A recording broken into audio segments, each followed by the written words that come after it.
नमस्कार विद्यार्थियों, पूर्व की कक्षा में मैंने आपको पीडीएफ के रूप में चंद्रधर शर्मा गुलेरी जी की कहानी उसने कहा था का मूल भेजा था।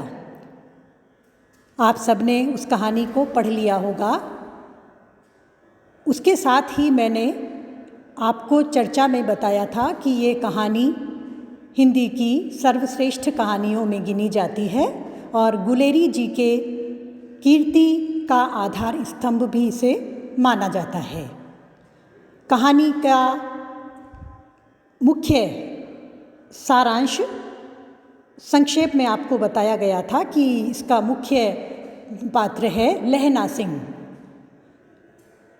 और त्याग और प्रेम की पृष्ठभूमि पर कर्तव्य पालन की अनूठी मिसाल है यह कहानी।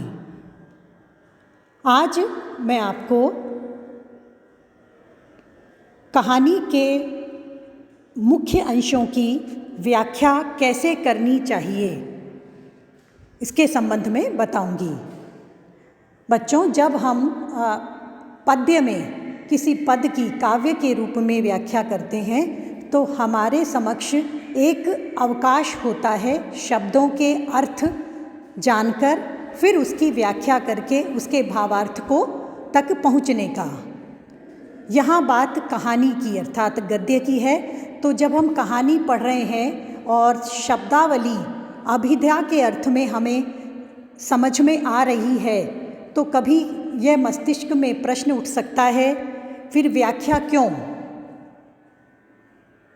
व्याख्या की क्या आवश्यकता है? देखिए, शब्द की 3 शक्तियाँ होती हैं, आप सभी जानते होंगे, अभिधा, लक्षणा और व्यंजना।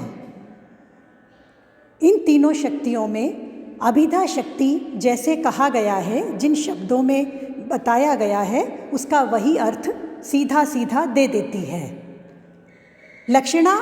लक्षणों के आधार पर उसका अर्थ कुछ प्रयास से निकाला जाता है और व्यंजना शब्द शक्ति में जो कुछ शब्द हमें कहानी में लिखे हुए दिखाई दे रहे हैं या हम सुन रहे हैं, पढ़ रहे हैं, उनके व्यंजना शब्द शक्ति के माध्यम से गहराई के अर्थ निकलते हैं और वो अर्थ अपनी मर्म में, अपने भावार्थ में सांकेतिक भी हो सकते हैं।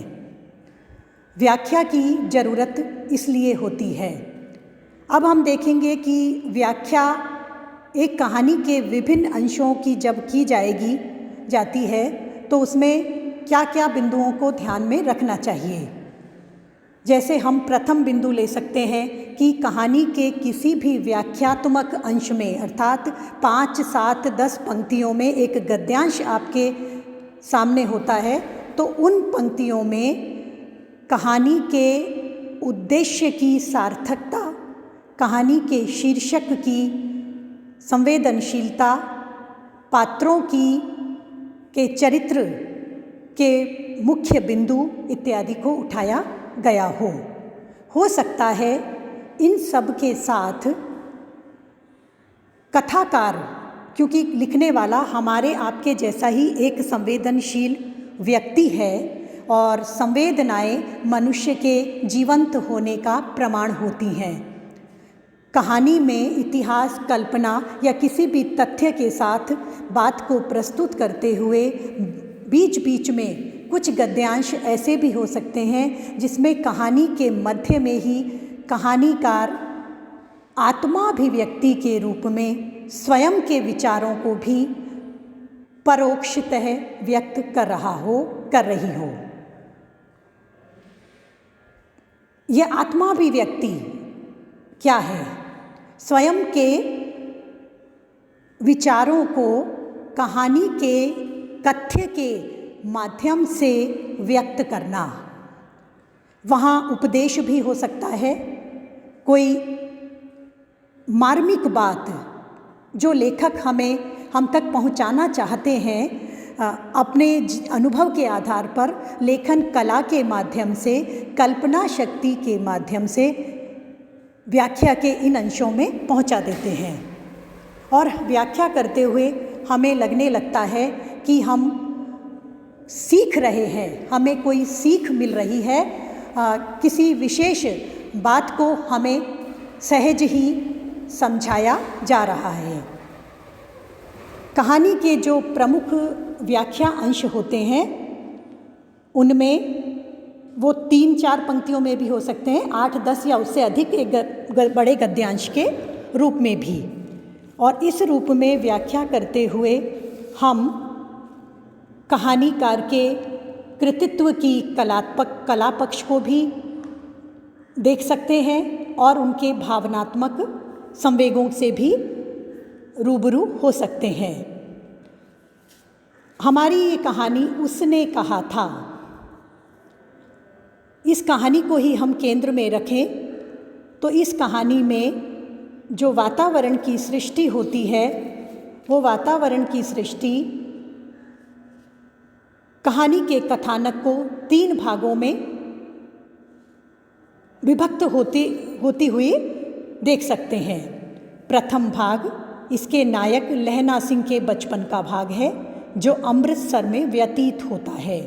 दूसरा भाग जिसमें वह 77 नंबर राइफल्स का जमादार है और छुट्टी से काम पर जाते हुए सूबेदार हजारा सिंह के घर सूबेदारनी से भेंट करता है और उसकी सूबेदार और पुत्र बोधा सिंह को सुरक्षित रखने की विनम्र अनुरोध याचना सुनकर मन ही मन उसे निभाने का संकल्प भी करता है। तीसरा भाग जिसमें वह लड़ाई के मैदान में भेष बदलकर आए हुए जर्मन अफसर के षड्यंत्र से सूबेदार और उसके पुत्र बोधा सिंह की रक्षा करता है और अपनी विलक्षण तुरंत बुद्धि का परिचय देता है। 3 क्रम में 3 पड़ावों से ये कहानी गुजर रही है और तीनों ही भागों में कहानी एक ही है।